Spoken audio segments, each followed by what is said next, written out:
Hello সবাইকে, চলে এসেছি নতুন ভিডিও নিয়ে। তো আজকে এই গলার ডিজাইনটা কি করে কাটিং করেছি সেটা দেখাচ্ছি। তার জন্য এরকম একটা পেপার পেস্টিং নিয়েছি। পেপার পেস্টিং এর সঙ্গে এরকম একটা ঢাকনা নিয়েছি, মানে এটা 1.5 ইঞ্চি মতো হবে চারি সাইডটা মিডিল থেকে। তো আমি জোড়ার দিক থেকে ড্রয়িংটা শুরু করছি। পুরটা ছিল 5.5, লেন্থ হিসেবে 5.5, পিঠের লেন্থটা আমার 9, আর সেখান থেকে আমি 1 ইঞ্চি এক্সট্রা রেখে 10 ইঞ্চি মার্ক করে রেখেছি। আর উপরে গলার চওড়াটা 2 নিয়েছি, আর নিচের দিকটা 3 নিয়েছি। গলার চওড়াটা 2 নিয়ে সেখানে মার্ক করে নিয়ে যে নিচের দিকে যে 3 ইঞ্চি সেটা আমি মার্ক করে দেবো। যে মার্ক করে নিয়েছি সে মার্ক থেকে এখান থেকে এটা মিলিয়ে দিচ্ছি। তো এখান থেকে আমি পুরো এর নিচে 3 ইঞ্চি আর ওপরে 2 ইঞ্চি থেকে পুরো লাইনটা দাগ টেনে দেবো। আমি জলের বোতলের ঢাকনা নিয়েছি, আপনারা যদি না নেন তাহলে 1 ইঞ্চি এক্সট্রা আরেক দিক দাগ দিয়ে সেখান থেকে রাউন্ড শেপ করে দিলেই হয়ে যাবে।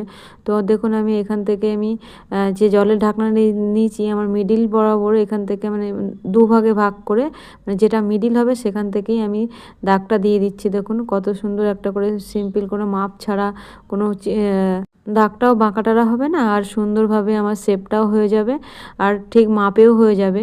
সেই জন্য এইরকমভাবে নিলে বেশ ভালো হয়। আর দেখুন এই নিচ দিক থেকেই ড্রয়িংটা শুরু করতে হবে, তাহলে যে শেপটা যেটা দরকার সেটা ঠিকঠাক শেপটাই আসবে। না হলে ওপর দিক থেকে নিচের দিকে এলে তাহলে কিন্তু ঠিকঠাক শেপটা হবে না, মানে শেপটা ঠিকঠাক হয়তো মেকআপ হবে না, হয়তো হাফ হয়ে যাবে, এরকম কিছু একটা হবে। সেই জন্য নিচের দিক থেকেই ড্রয়িংটা শুরু করলে, মানে পিঠের মিডিলে যেটা বসবে সেইখান থেকেই ড্রয়িংটা শুরু করলে ভালো হয়। তো দেখুন আমি সুন্দর করে একদম সবগুলো একই মাপের করে নিয়েছি। তো আমি আবারও বলছি, যদি ঢাকনায় অসুবিধা হয় তো ওরকম লাইন দাগ টেনে নিলে 1 ইঞ্চি বরাবর বাড়তে দাগ টেনে তারপরে সেটাকে রাউন্ড শেপ করে করে নিলে সেটাও কিন্তু ভালো হয়।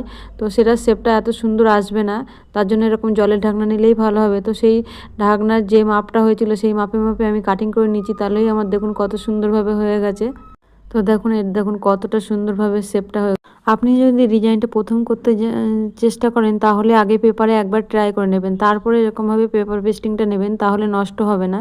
সাইডে যে পেপার পেস্টিংটা ছিল সেটা আমি একটু বাদ রেখে কেটে বাদ দিয়ে দিয়েছি। তো এবারে আমি লাইনিংয়ের উপর মিডিল টু মিডিল বসিয়ে আয়রন করে পেপার পেস্টিংটা ভালো করে বসিয়ে নেবো। তো ডিজাইনটা আমি পরে স্টিচিং করে দেখাবো। তো আজ এই পর্যন্ত, টাটা।